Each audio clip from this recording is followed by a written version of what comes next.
Hey everybody, it's great to see you again. Welcome back to another episode of Literary Litany. I've got a great topic for you today. It's 5 habits of a successful writer. Habits of a successful writer.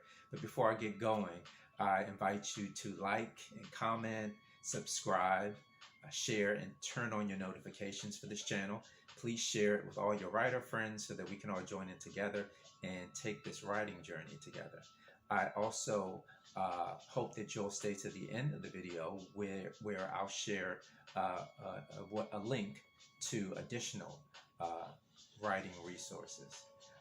And also I will impart a small pearl, or writing pearl of wisdom that I came up with on my own. I'm pretty proud of it, so I think it's pretty cute. And so hang around to hear that.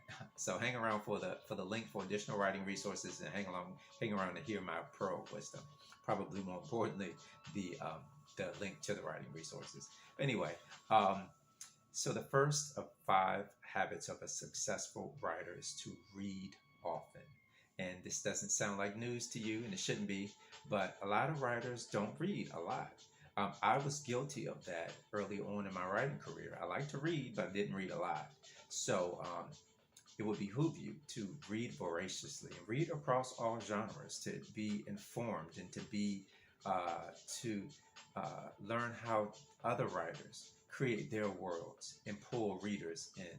Okay, so read across all genres, but even more importantly, read heavily within your own genre, because there is where you'll learn the conventions that pertain to your particular style of writing. So read heavily within your own genre so that you can learn the conventions that pertain specifically to your writing.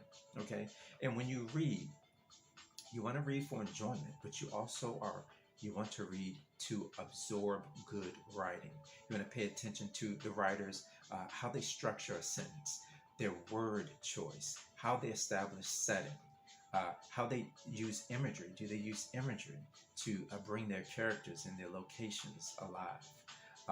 How do they jumpstart their plot to get you going and to get you interested and to keep you turning the pages? So you want to read to absorb good writing. You want to read to take in those writing mechanics, and you do it subconsciously, do it on purpose, do it consciously. But when you go to put words on the page, you'll be surprised how much you have taken in from those conventions, how much you have learned from just absorbing good writing mechanics, good writing style, good ways of setting up a plot and establishing a character and introducing a character. You'll absorb that. And so when you go to put pen to paper and you put your hands on the keyboard, you'll be surprised how much you have gleaned and retained. Okay, so read often, read across genres, but read heavily within your own genre. Okay, so the second habit of a successful writer is to write what you know. Okay, so if you you are a professional bird watcher, you might want to set your book around a bird watcher, or if you're a lawyer, the same. Or if you are in the medical profession, you might want to have your book set in a medical setting. So try to write what you know. If you're a teacher, maybe write about things that are happening in the school. If you're a firefighter, same, so forth and so on. So try to write within the realm of knowledge that you have. Try to write within the scope of topics that you have a good command of. Okay, but that doesn't mean that you can't write outside of that. Of course you can, because nobody knows everything, and you can't just write one narrow topic all the time. I mean, unless you want to, because you can slice and dice one particular genre forever. But if you like to venture outside of what you know, then you got to do your research.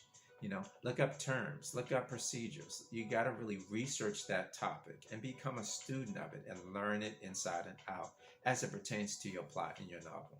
Okay, and so after you get that information and you think you've got it down well, then it's smart to try to reach out to an expert in that field.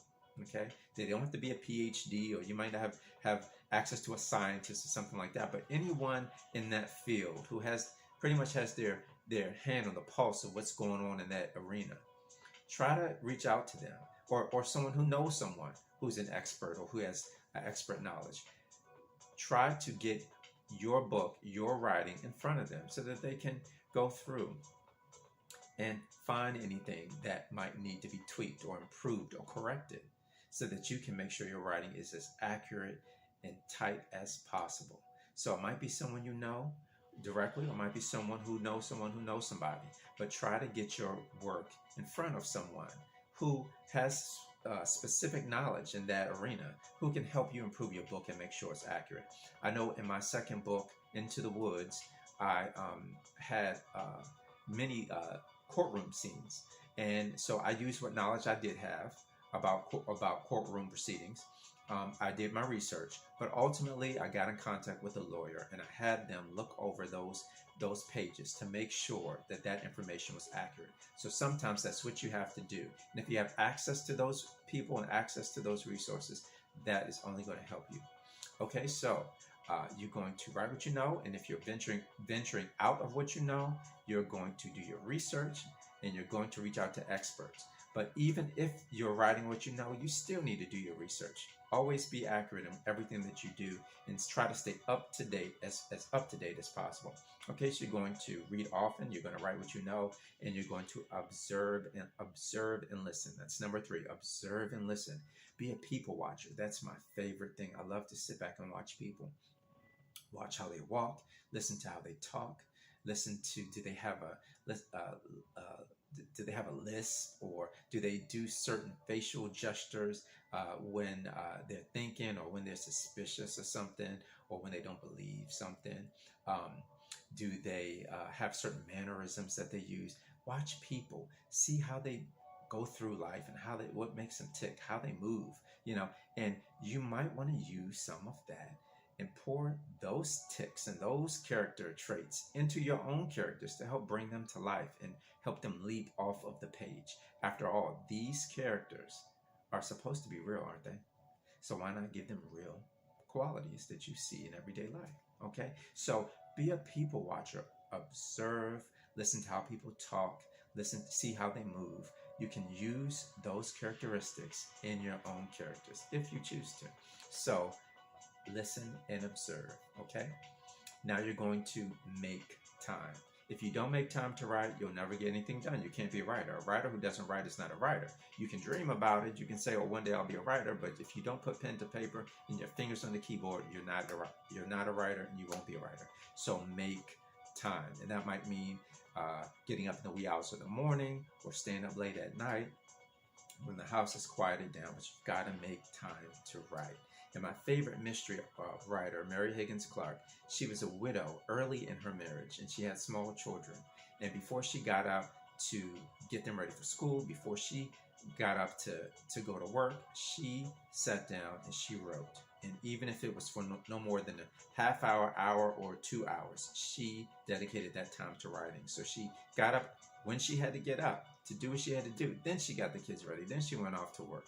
Okay, so we all have busy lives, but how bad do you want it? You've got to set aside time to write. Okay, so that's what Mary Higgins Clark did, and she became a huge success. Okay, and the 5th and final habit of a successful writer is to write every day. So you're going to make time, but you're not just going to make time for a day here, a day there. You're going to make time to write every day. And some people say, well, I can't always churn out pages, or I'm not that kind of writer. Well, okay, that's fine. Do a character sketch. If you're not feeling the words happening on the page that particular day, do a character sketch, or do a chapter outline.